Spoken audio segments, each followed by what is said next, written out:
Hello, and welcome to this session on Boost Performance of Global Applications with Aurora Global Database.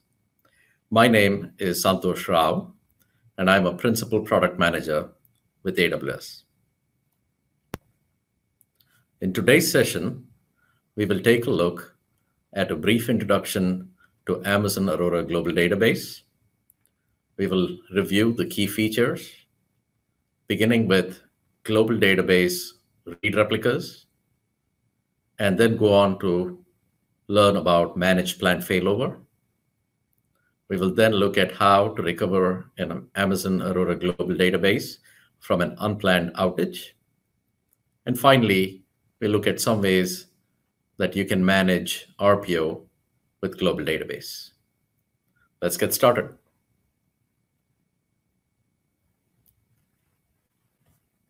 Amazon Aurora Global Database has three primary use cases. Global Database is a cross-region deployment of Amazon Aurora, allowing customers to perform disaster recovery.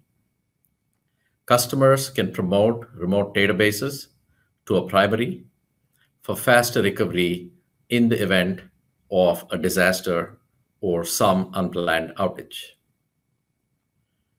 DR scenarios also require compliance testing for regulatory reasons and to ensure the health of the DR environment.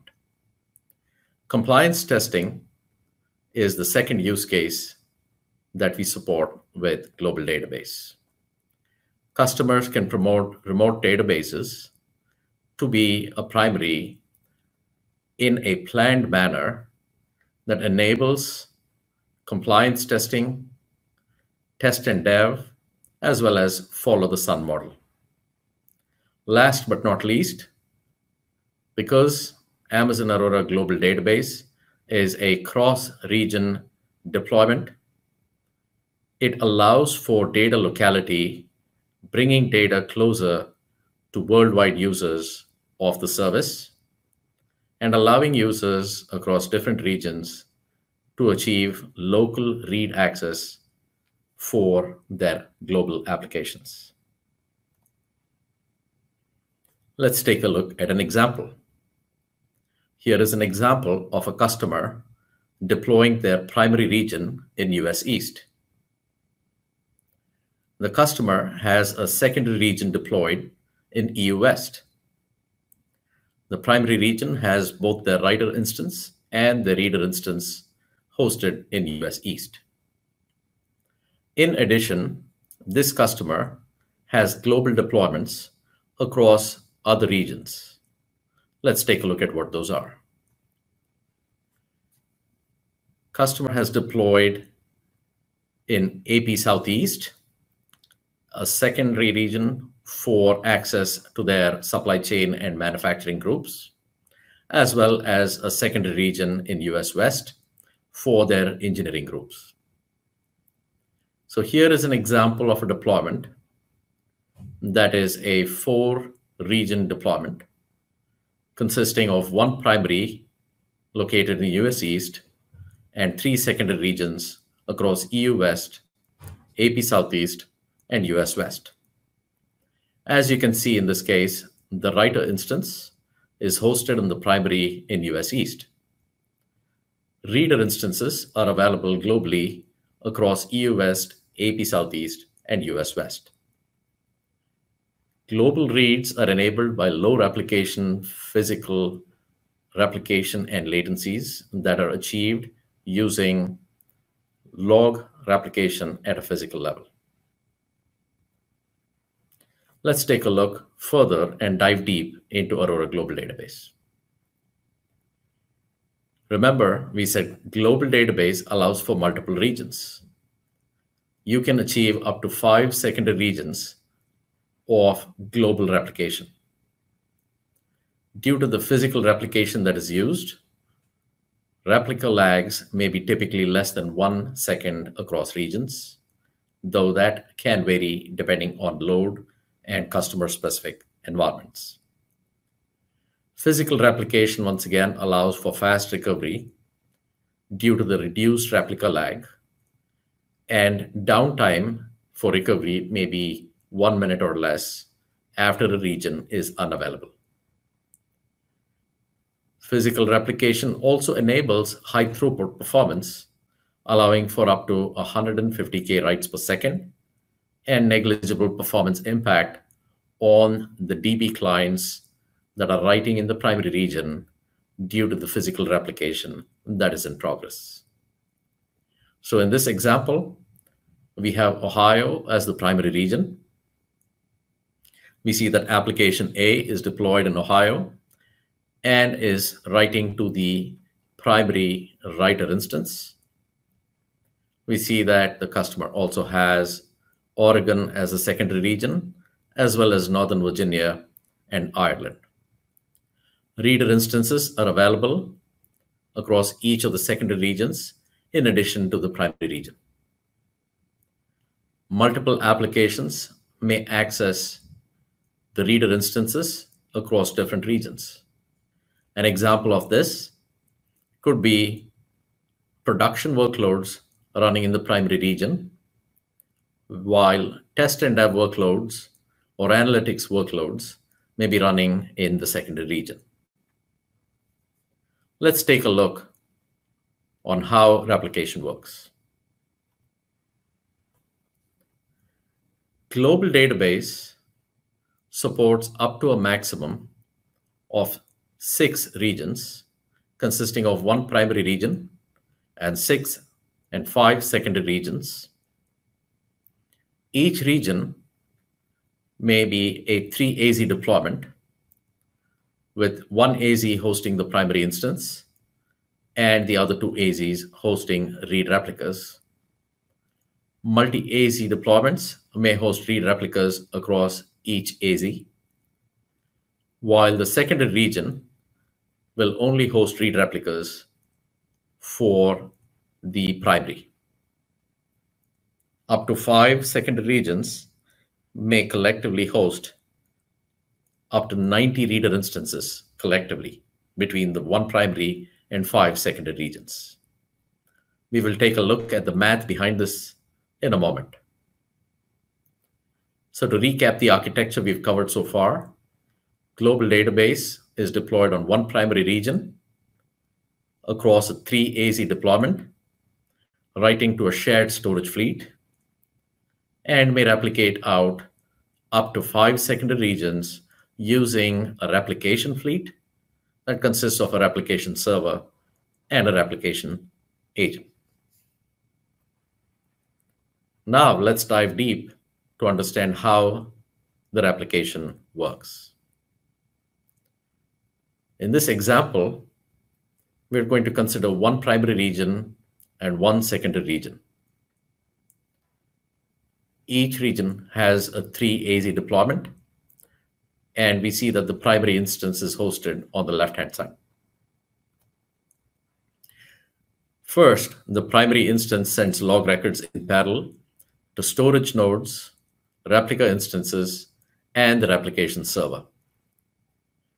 By writing in parallel to all 3, the additional load of a replication server is minimized because it is parallel writes alongside with the storage node and the replica instances. The replication server then streams log records to the replication agent in the secondary region.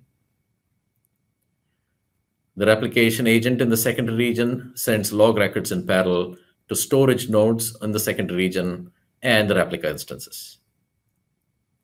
This model allows for the scaling in parallel across multiple regions, up to 5 secondary regions. The replication server pulls log records from storage nodes to catch up after outages. Next, let's take a look at the math behind the 90 read replicas, as well as the number of secondary regions. So how many read replicas and secondary regions can you have? So we consider 4 dimensions. The first is the primary cluster. The second is the number of replicas that exist in the primary cluster. And then we look at how many secondary clusters are feasible based on the number of replicas in primary cluster, and what are the maximum replicas in each secondary cluster. So let's start at the bottom of the table. A deployment that had a single cluster in a primary region with the maximum limit of 15 read replicas in use cannot add additional secondary Aurora clusters or secondary read replicas. In order to add secondary clusters and secondary read replicas, we need to have less than 15 read replicas in the primary cluster. So as you see the math, when you get down to 14 read replicas, you can have one secondary Aurora cluster, and you can have then 16 replicas in each secondary cluster. As you scale down the number of replicas on the primary cluster, you can then scale up the number of secondary clusters and secondary replica instances. So as you get down to 13, 12, 11, and 10, correspondingly, you add the number of secondary Aurora clusters. So at 10 replicas on the primary cluster, you can have up to 5 secondary Aurora clusters and the maximum of 16 replicas across those 5 clusters. So to sum out the math, that's 16 replicas per secondary cluster into 5 secondary clusters, which is 80 Aurora Read Replicas across the secondary clusters, combined with the 10 Read Replicas in the primary cluster, which gives us a total of 90 Aurora Read Replicas across this configuration. So to recap, we have one primary region, 5 secondary regions with the ability to host 10 read replicas on primary and 16 read replicas on each secondary. What enables us to get the scaling up to 5 secondary regions and up to 90 read replicas? The ability to perform physical replication versus logical replication is the key behind the ability to scale and perform with Global Database. In this performance graph, on the left-hand side, we compare the performance of logical replication with Aurora MySQL binlog. On the right-hand side, we compare physical replication with Aurora Global Database. The y-axis on the left-hand side is queries per second, and on the right-hand side, the y-axis is the replica lag in seconds. As we see with the left-hand graph, the queries per second tops out at under 50,000 when binlog or logical replication is in use. Correspondingly, the replica lag can be as high as 500 seconds or above with the use of logical replication. Now, let's take a look at the right-hand side. Global database with physical replication can significantly deliver a higher number of queries per second. And this graph shows we can scale up to 200,000 queries per second, as well as keep the replica lag to under a second and even under half a second. The key advantage of global database is the ability to provide a higher performance on the primary in terms of queries per second, a lower replica lag, allowing for sustained replication across 5 regions, and a reduced impact to the DB client on the primary region. Next, let's take a look at some global database key features. We'll start with Aurora Read Replicas, which allows us to boost performance across applications deployed globally. Recall that we started out showing a global deployment. A global deployment that allows for up to 5 secondary regions and 1 primary region, bringing data closer to users in different regions to enable faster reads. Customers can boost application read performance due to the ability to have local read replicas and not have to traverse the round-trip latencies going across regions, especially worldwide. Aurora Read Replicas are a mechanism for performance as well as availability. Read replicas can take over from a write replica in case of failures, and we'll look at that in a moment. Failing database nodes can be automatically detected and replaced by a reader instance. Failing database processes may be detected and recycled, and a read replica may be automatically promoted to be the primary writer instance if needed as a failover. Customers can specify the order of failover as far as read replicas are concerned within an in-region cluster. Customer applications that need to take advantage of read performance can scale out read traffic across the read replicas. These read replicas start out being in region across the 3 AZs and may further expand across the global database regions up to 90 replicas in total. Automatic read load balancing across read replicas enables for read workloads to be distributed across replicas in region as well as across regions.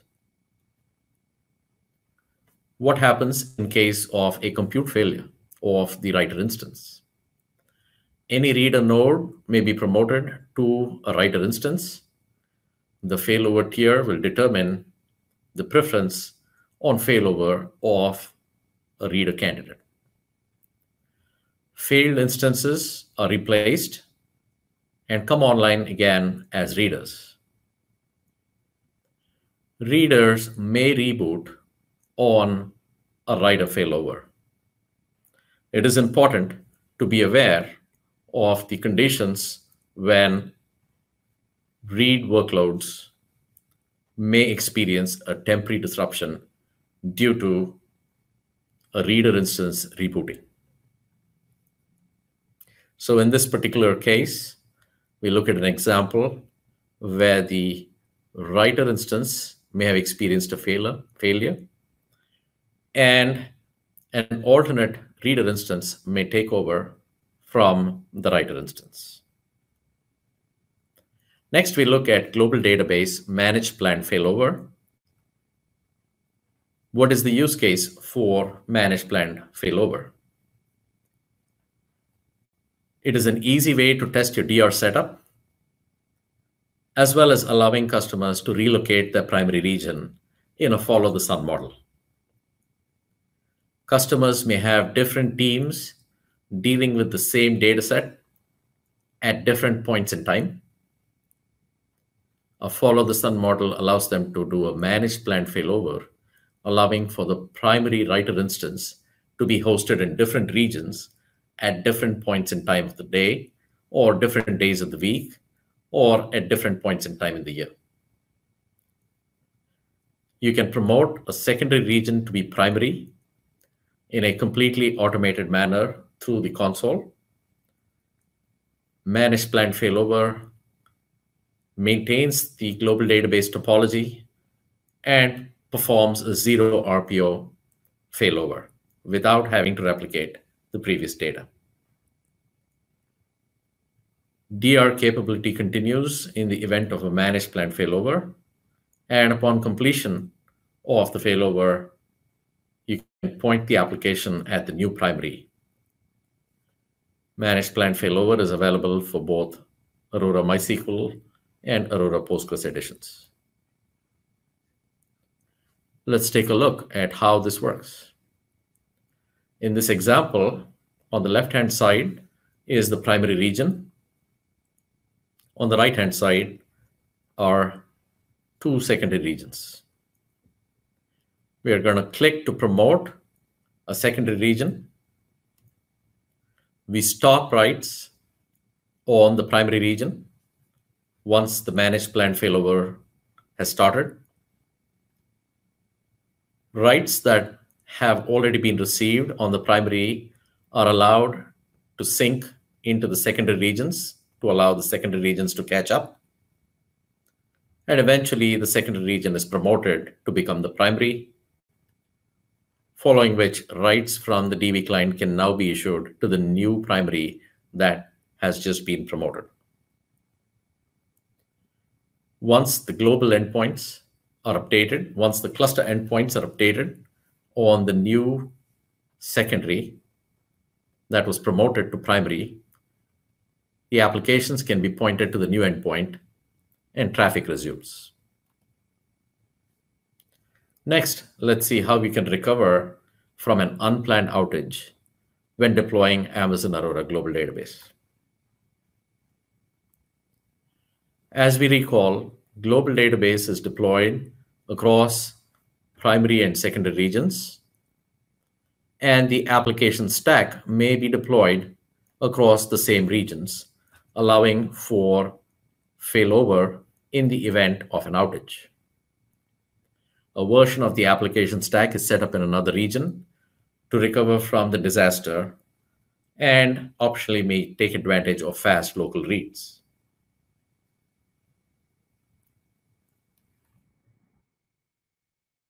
So let's take a look at a failure that occurs in the primary region. The application stack can be spun up on the secondary region, and traffic can be routed to the secondary region via Route 53 DNS once the writer has been promoted to accept write traffic on the newly promoted primary. An unplanned failover may take up to 1 to 2 minutes to complete. The time involved depends on the time to promote the secondary and bring online the application instance.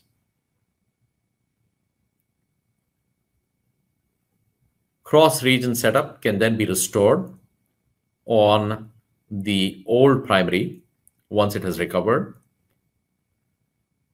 and the new secondary region that has been created where the old primary was may then be added back to the cluster topology.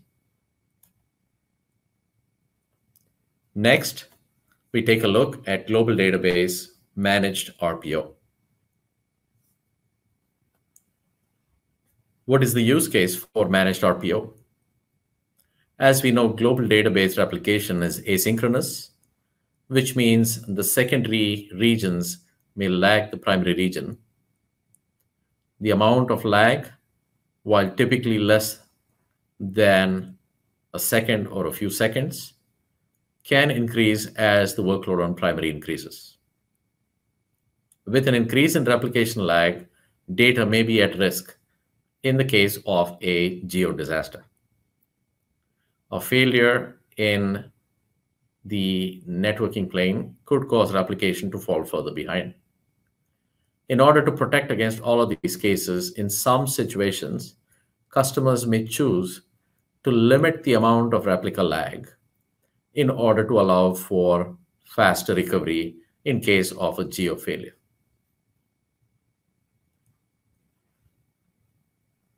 Typically, there are few applications that will choose to trade off the replica lag requirement for the performance that you can achieve on the primary. By defining a maximum RPO, customers can limit the maximum replica lag, but will incur a performance penalty as the primary exceeds the replica lag. So let's see an example in this particular slide. So here we have a primary region in Ohio and 2 secondary regions in Northern Virginia and Ireland. During replication, the RPO lag is 0.4 seconds to Northern Virginia and Ireland.